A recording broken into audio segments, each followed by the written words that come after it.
Greetings, children, and welcome to my chamber.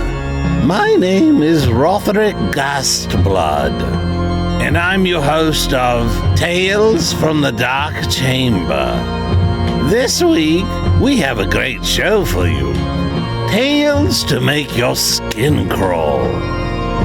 Each week, my chambermate and I read a scary tale that we found on the internet, or perhaps left under some corpse. Either way, we think you're going to like it, and we're just dying for you to hear it. So sit right back, light a candle, and let's have a ghoul evening.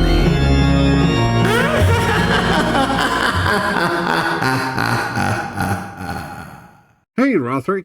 Woody, what the hell do you have on your head, you ninny? A gas mask. You know, I don't want to catch coronavirus, or as it's called, COVID-19. Really? So do you go anywhere where others have exhibited the symptoms? Well, no, I mean, Do you use proper hygiene when around others? Such as washing your hands with warmer water for more than 20 seconds? Perhaps the use of soap or other detergents are foreign to you. Well, no, I mean, Do you intend on being in a group of more than 3 people for any period of time? Well, I mean, no, but... So, Woody, what the hell are you worried about? Well, I did smell something funky when I... Let me guess. When you enter the mansion, Well, all right? I mean... Woody, what you are smelling is what I have down in the the wine cellar.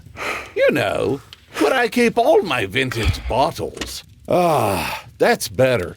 Phew, I can breathe. I would expect so. You had the filter on the other side of the mask, you ninny. Would you look at that?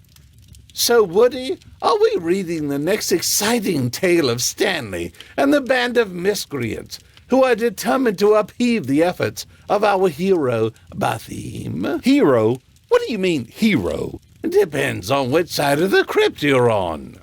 Well, as it happens, Stan, Joseph, and Nat are trapped in a well after having been kidnapped, or rather demon-napped while on the bus. They were tossed down a well and now are in the midst of a darkness in Why the Hell Was Craig Pricked? Part 2. Why the Hell Was Craig Pricked? Part 2 by Sunfred. When my eyes adjusted to the darkness, I was finally able to make out the features of the well we were thrown in. The walls were made out of gray bricks which were too wet to climb. The ground was muddy as if the water from the well had just been drained out. The circumference of the well was so spacious you could play a game of baseball down here. We had fallen a long way from the top. If I had to guess, we were at least 8 feet deep in the earth. The glare of the full moon allowed me to see where Joseph and Nat had fallen. Joseph was to my far right. He was lying face down and didn't seem to be moving. That had me worried. Nat laid supine with what appeared to be a gash on his forehead, and he was also motionless. A few feet away, the hippie DJ was in a small puddle. At first, I thought it was blood streaming from Nat's body, but then I realized I was mistaken. It was black slime. I figured it was probably the source of the rancid smell that filled the well. Within seconds of noticing the puddle, it began to froth. It was as if the black slime was boiling. My nerves jangled as I knew this couldn't lead to anything good. And sure enough, the black guck started to erect, like something was standing up from within it. I could barely breathe as I saw the figure manifest from the slime. Its obese body was similar to that of a bear. Not only was this thing excessively corpulent, but it was very tall as well. It stood at a height of at least 7 feet. I could imagine it would have been very easy for this creature to climb out of the well. Its wet black fur was completely enveloped by the black slime that continuously dripped to the ground. Even a wildlife dummy like me knew this thing was not normal because no animal would have as many heads as this creature had. I was too petrified to count its many heads scattered from its belly up. My guess would have been 10 heads or more were on this creature. All of them were tantamount to the head of a wolf. The head's milky eyes were sunken deep into their skulls. Each head had a mouth replete with spiked teeth. Its heads roared loud enough to make me piss myself a little. Since my body was numb with pain from the fall, it took great effort to get to my feet, but I had no way to run. The creature's heads focused on me and howled again. It clenched its fists and covered the distance between us with one giant leap. I could barely react as the beast punched me on the forehead. The strike sent me flying into the brick wall of the well and then to the ground. I collided with the wall with enough force to cause my plaster bandage to shatter like glass into 1,000 pieces. After seeing stars for about 10 seconds, I was able to discern the creature charging towards my fallen body, but it stopped in its tracks when it heard the groaning of a waking up Joseph. The beast turned towards him. Joseph was slowly getting up and rubbing the back of his head. His eyes broadened to the size of basketballs when he saw the habitant of the well we were thrown in. Having seen Joseph in action before, I was expecting a little more than what he actually did. The creature took off in his direction, and Joseph thought it best to try and negotiate with the monster. Now hold on just a minute. Is there no better way we can resolve? Joseph didn't get a chance to say much more because the creature unleashed a round kick which even Jean-Claude Van Damme would have admired. Great, as if having a plethora of perilous heads and tiger-like claws wasn't scary enough, this creature happened to also have karate down to a science. The kick smacked Joseph in the face and sent him flying into the air like a thrown javelin. His body thumped onto the wall and he plunged to the ground. Once again, Joseph laid inert.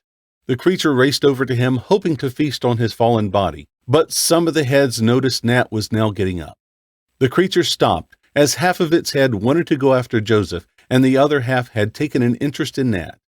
Finally, the creature turned and rushed towards Nat, who was now standing and staring at the beast in frozen fear. The monster lifted both of its feet in the air and double-kicked Nat in the chest. As soon as he hit the ground, the monster jumped on top of him. Its python-sized arms held down Nat's hands as the heads went to town on his intestines. The dagger-sized teeth of the heads ravenously tore through Nat's stomach. Blood sprinkled all over the well as Nat screamed in agony. He eventually went silent, and his head tilted to one side and faced me. I could see no life in his unblinking eyes, and my body shook like a leaf as I expected to be in his situation momentarily. The sounds of bones cracking, flesh tearing, and splashing blood filled the well as the beast devoured. But above all that noise, the sound of my beating heart was triumphant in being the loudest. Not all of the creature's heads were feasting on Nat. Only 4 or 5 of the heads were enjoying that privilege. Some of the heads were facing Joseph's static body and urging the body to go in that direction. The other heads were staring the opposite way and encouraging the body to come after poor old me. Unfortunately for me, the heads looking at me won over the body. The creature roared and blitzed in my direction. By this time I was standing with my back on the wall, holding the back of my head. The creature's claws gripped my throat and yanked me from the wall. It slammed me to the ground, and my head felt like it was going to pop like a pimple. My vision was hazy as I lay on the ground and watched the creature get on top of me. One of its arms held down my left hand, but when the monster touched my glowing right hand, it met its demise. I could feel Bethim's power moving out of my arm and attacking the creature. All of the monster's heads shrieked like a pack of foxes before the creature exploded, leaving behind a shallow pool of black slime all over the well. After a good 5 minutes of lying in the mud and slime, I finally stood up. My hand was no longer green. It had taken all of Bethim's power to kill the monster. I noticed Joseph was coming out of his involuntary sleep. What happened? Did I get him? He asked as he stood up with his body leaning against the wall. What the hell was that thing? I asked him a question of my own as I rubbed my bruised neck. Joseph took in a couple of deep breaths and said, I don't know, but as a religious man, I think it was Bigfoot. I stared grimly at him to see if he was serious. He began laughing, and I couldn't help but roll my eyes. I placed my hands on my knees and looked at the eviscerated body of Nat. I fought back the urge to throw up. The man had been reduced to slacks of bones and blood. Joseph followed my eyes and saw the hitchhiker's remains. Oh, no, he said as he ran over and knelt next to the disemboweled body. Why does it always have to be the good ones? Why, Lord, why? It's my fault. I should have never given him a ride. Oh, dear Lord, you should have taken me instead. I was also very sad with the passing of Nat, but I was more concerned about how we were going to get out of the well. I placed a hand on Joseph's shoulder and told him of this predicament. Don't worry about us, Romy. We'll be fine. I trust my lucky pants. It's Nat we have to worry about. Will he go to heaven or hell? Did you live a religious life, my brother? Joseph asked as he looked down at Nat's unblinking eyes. That was when I truly felt hopeless. Not only was I stuck in the deep well with no food or water, but I was stuck in the deep well with no food and water in the company of a dumbass.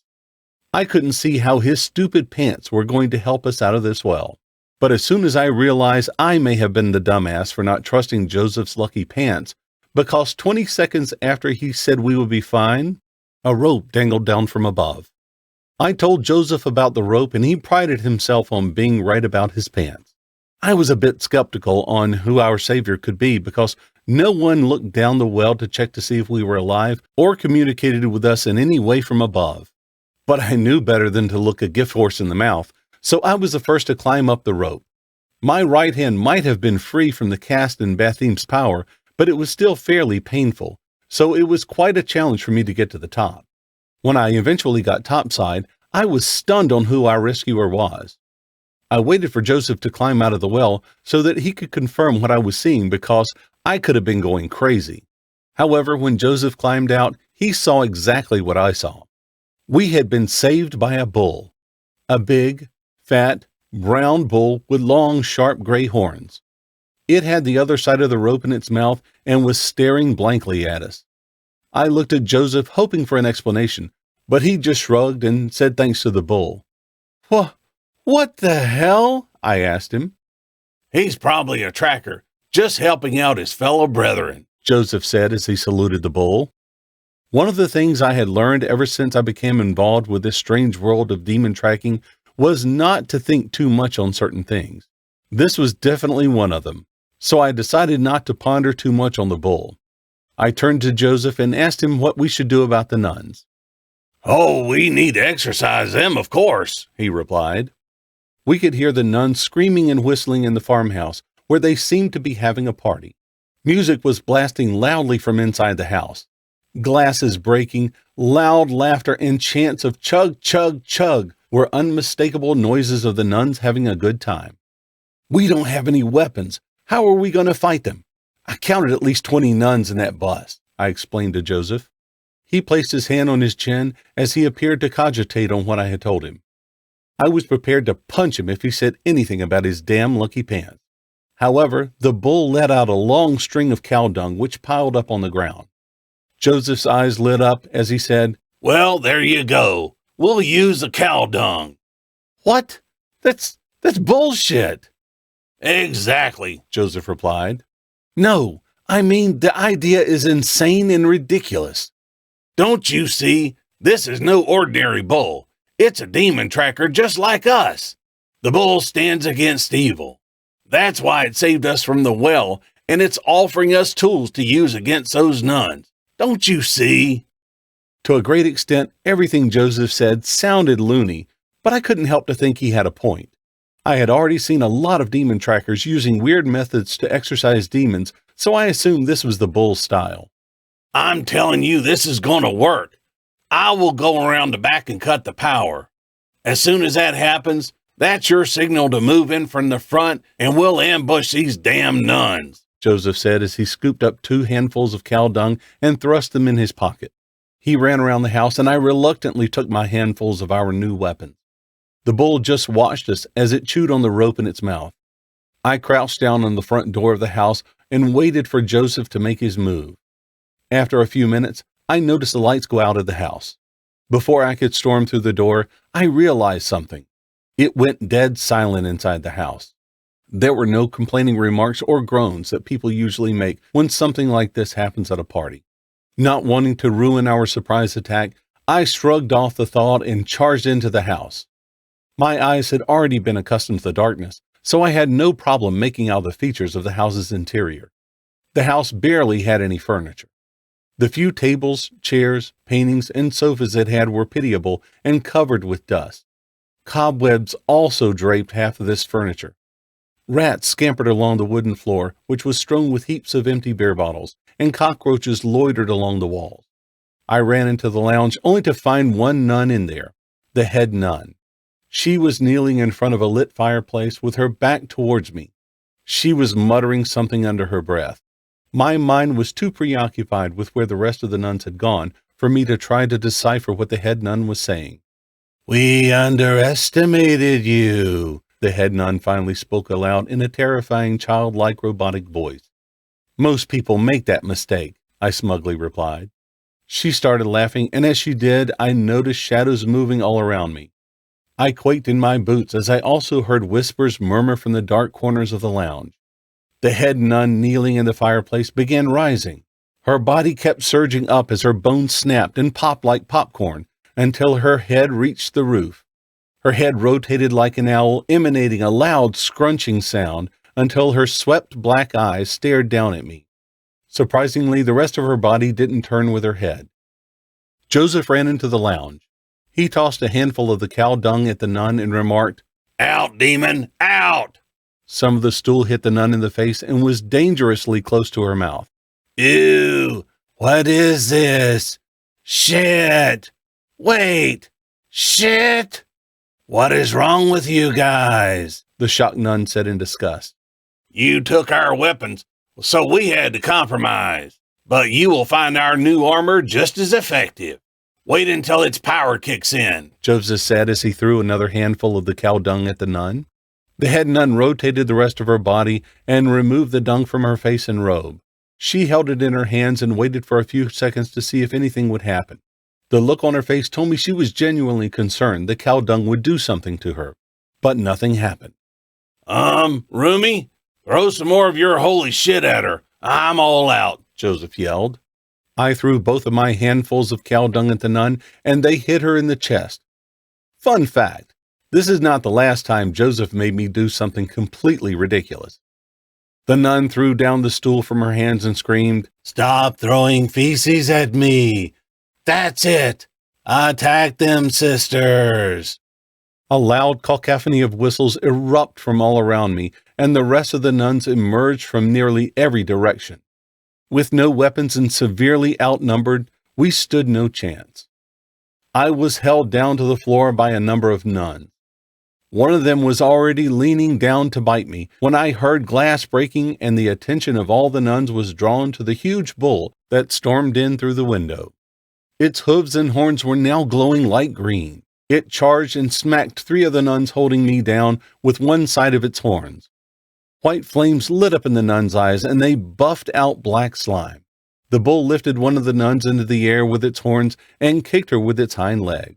The nun flew into the group of nuns holding down Joseph. The bull exhaled, letting out a shower of colorless liquid from its nose to the nuns now piled up on the floor. I thought it was just mucus, but realized it was something more when it made the fallen nuns barf out black slime and collapse. As soon as I was free from the grasp of the nuns, I got up and raced to the bags I saw on the table in the dining room. The bags with our weapons had been carelessly thrown on the dining room table, probably because the nuns didn't expect to see us again. I retrieved the wooden crucifix Rebecca gave me and my revolver that I was now more used to shooting thanks to a couple of lessons I had with Joseph a few days ago. I had also learnt from Joseph that the revolver was a Colt Diamondback. Its bright silver color stuck out from the darkness of the house like a sore thumb. I ran back into the lounge, only to find the bull had exorcised most of the nuns with its horns and holy mucus. Joseph was employing his wrestling skills again to fight the remaining nuns. A nun sped out from nowhere and tackled me to the ground. She choked me with both of her hands, and my vision was quickly tunneling to the size of a peanut before I whacked the side of her head with my crucifix. She fell off me, and I fired 2 rubber bullets into her stomach. When I got up, I noticed the giant head nun was the only one remaining. She had been nothing but a spectator as we fought off her sister nuns. The bull assailed towards her with cheetah-like speed. The nun used her colossal hand to backslap the bull, and it flew out of the lounge through the smashed window that it came through. I fired 2 rounds into the nun's stomach and she shrieked. Her height waned to normal size. I tried to shoot her some more, but she moved like lightning towards me and landed an elbow on my temple, which sent me tumbling to the floor. I dropped both my crucifix and revolver.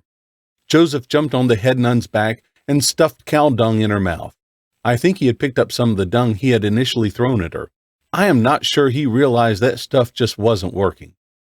Muffled screams of disgust and anger emanated from the head nun as she threw Joseph off her back. She kicked him in the ribs and he rolled into a wall across the room. The nun spat out the odor from her mouth and marched towards Joseph.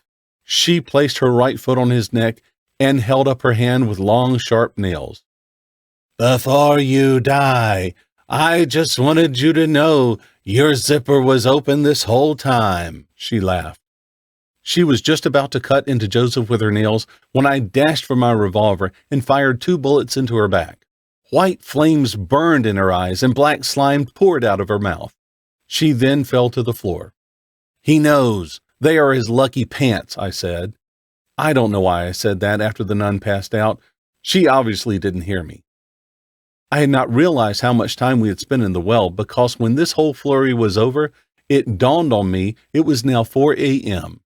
Neither of us felt sleepy, so we agreed to bath and continue on our journey. We didn't want to spend a second longer in that creepy farmhouse. When I recovered my phone, I wanted to call Craig and my parents, but there was no signal. However, I found over 50 missed calls from Rebecca. All calls were made the previous day, probably when we were being drugged and kidnapped by the nuns. I figured she just missed me, so I made a mental note to call her as soon as I get signal. I also realized I had received one long text message from her. I decided I would read the message later. Joseph told me that we needed to get going because we are probably far away from the highway. He also said we had to walk because the nuns had slashed all of the tires of the bus we came with. Joseph admitted that he has no idea exactly where the highway is, and since there was no other form of residence in sight, we just had to walk down the dirt road following the bus's tire tracks.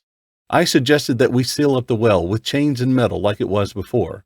This was to make sure that if that Kung Fu Panda demon is not dead, it's at least buried down there with Nat's body. When we were walking away from the farmhouse, we noticed the bull standing in the middle of the dirt road. Joseph proposed that we ride the bull. I was reluctant. I didn't trust any more of Joseph's suggestions after the cow dung incident, so I refused.